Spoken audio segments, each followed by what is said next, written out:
Bible says, give honor to whom honor is due. So please allow me to first of all congratulate my good friend, my co-worker, and also one of the commissioners of Education Commission, our dear friend, Director General Kiko Benitez.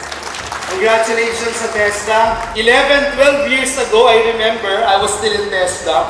And it was February 14, 11, 12 years ago, we had this program called A Date with Nature. And most, if not all TESDANs who are here today would agree with me, yung ginawa natin, lahat po tayo ay require na dapat magtanim ng puno ang bawat isa sa atin. Natatandaan niyo po ba yun?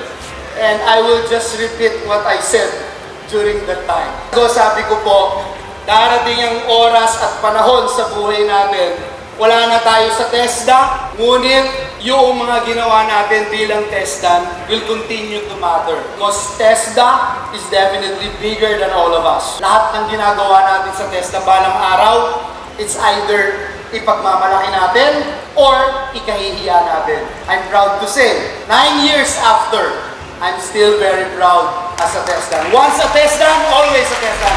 God bless you all. Mabuhay ang TESDA.